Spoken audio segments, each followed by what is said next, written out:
Sagittarius, welcome to my channel. Let's take a look at what the next 72 hours has in store for you energetically. If you're new here and you would like to see future uploads from me, make sure that you subscribe and hit the notification bell so that you get notified whenever I post here on the channel.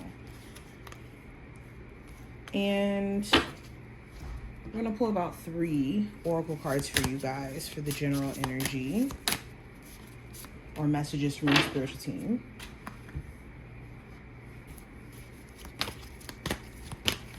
Sagittarius. Okay. First card is going to represent the general energy around you. And we have the Lovers.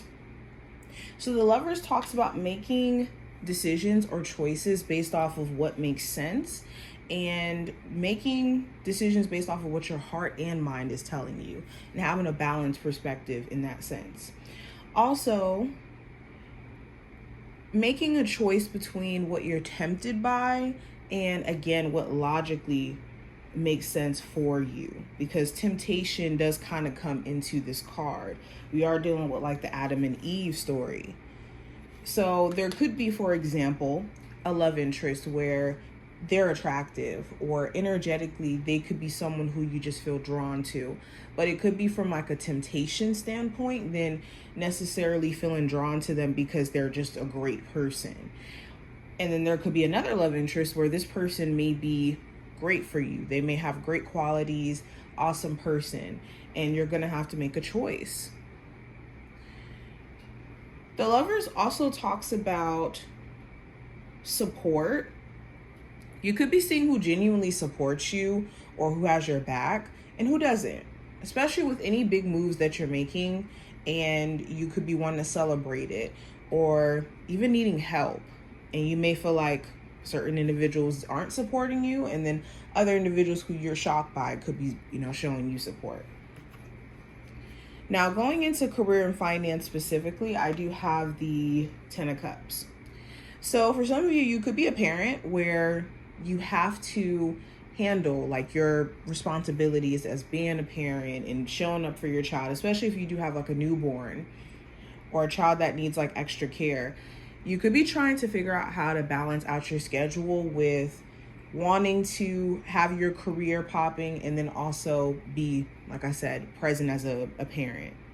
For others of you, the 10 of Cups talks about like going after what makes you happy. So it may not necessarily be like a family situation for you. It may be more so that you want to go into a career that makes you happy, that makes you feel fulfilled, like you're actually fulfilling a soul's purpose by actually committing to the goal of like going to school or pursuing said career. Something also during this time frame could make you really happy, like you get some sort of good news, you get a call back, you hear from a job that you've interviewed for. Something here could make you really, really happy.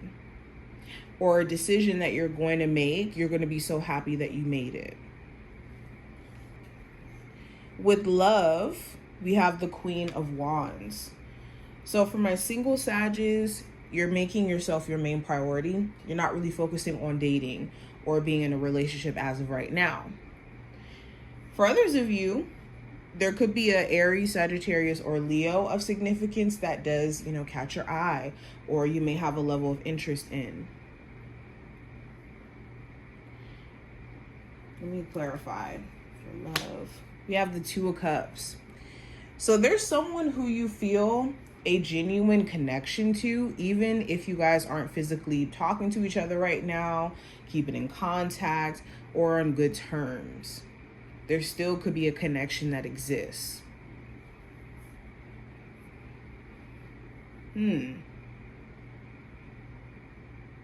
Now, going into the advice for you guys, we have the Magician.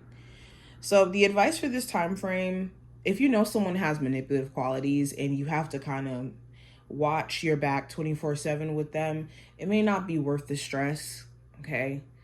Also, this is recognizing your own power and how you don't want it to be taken away by outside things, stresses, all of that stuff that could make you lose sight of, again, your own personal power. Spirit is saying you have everything that you need. If you're under this impression that you need all these extra things in order for you to be successful, that is not true. Now, possible challenge you could run into during this time frame, we have the Page of Pentacles in reverse. So the challenge you may run into, there could be someone around you who is extremely immature, where they may not necessarily understand value and when they're dealing with a person who's of value. So you could be dealing with somebody who tries to keep you in a friends with benefits dynamic, not seeing that you're greater than just what you physically have to offer. You could have a great personality. You could be someone who, you know, has great conversation. You have great qualities in other places, and this person may not necessarily be able to see that because they don't understand value. For others of you, the challenge may be there's something that you guys may want to start, like a new business or a new career path, but there could be a concern around whether or not you'll make money. Or it's the like paying for certain things, like going to school or paying for certain courses that could be, you know, stressful. Also, this could talk about like wanting more support. You may feel like certain individuals do not support you.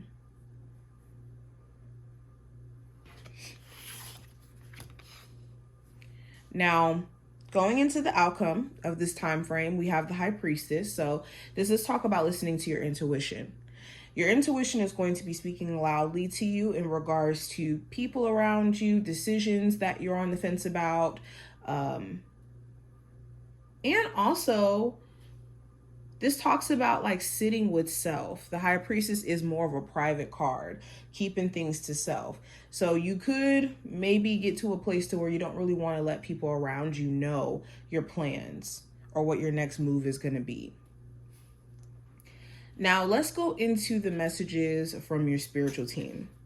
We have attracting, not chasing. Anything or anyone you chase after will run the other way because of the fears underlying chasing energy.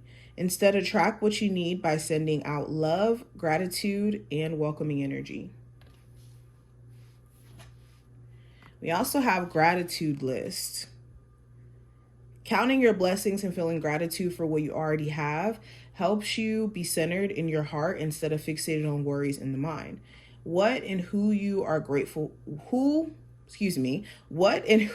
grateful for right now? Keep focusing upon gratitude and you'll discover the amazing generosity of the universe. And the last card that we have past lessons. I established my own rules with respect for everyone's boundaries. So the message is here. Your spiritual team wants you to practice being in the flow of accepting what's for you and also being grateful for what you already have. And that natural rhythm will attract so many blessings into your life in ways that you're not even expecting. And it's important that you grasp the understanding of what your past was genuinely trying to teach you instead of allowing how you feel to cloud the very important lessons that could be wrapped up in your life experiences and opportunities to never experience certain things again because you'll have an understanding of a different approach to how to go about things. That's what maturity and experience kind of offers you. But I hope that this was helpful. If you enjoyed, definitely thumbs up the video and subscribe, and I will see you in the next one.